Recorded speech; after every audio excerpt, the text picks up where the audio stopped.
Guys, 50 degrees na nga dito sa atin sa Cavite, kaya wag ka na magkape, baka uminit pa ang ulo mo. Kaya naman guys, ito na lang ang itry nyo, ang special halo-halo dito sa Malagasang Road. Dito lang yan guys, sa tapat ng Cebuana Luwilier, along Malagasang Road bago kayo lumiko pa Anabu Coastal. At dito nga ay makikita nyo ang kanilang store. Maliit na stall lang yan guys, pero masarap ang kanilang tinitinda.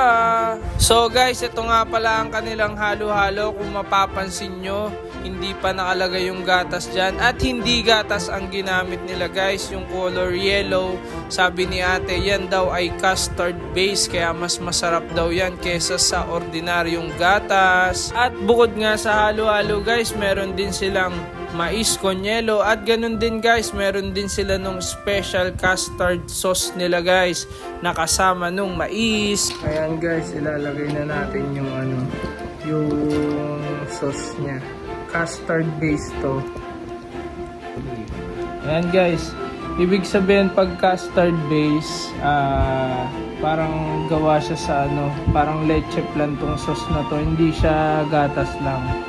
Tapos kakaiba dito sa leche plan na sauce na to, itlog ng ostrich ginamit dito guys. So kaya talaga mas masarap to guys. So tingnan natin. Ang kalat.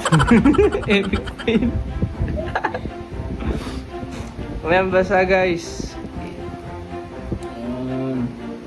Ang sarap ng sauce guys. Ang kalat ko mag-vlog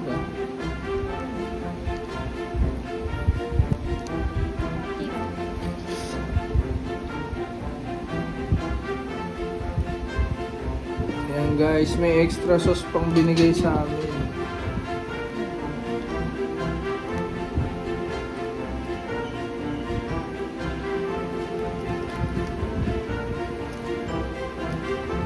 But wait, there's more.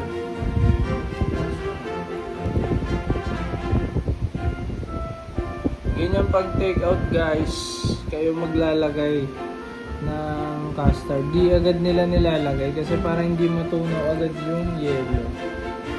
So yun guys, kakaibang halo-halo.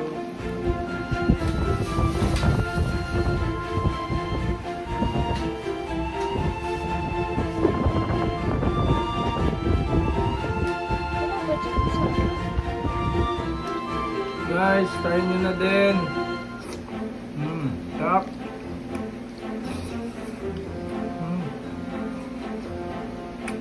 Sarap ng halo-halo nila. Lasang mais con yelo.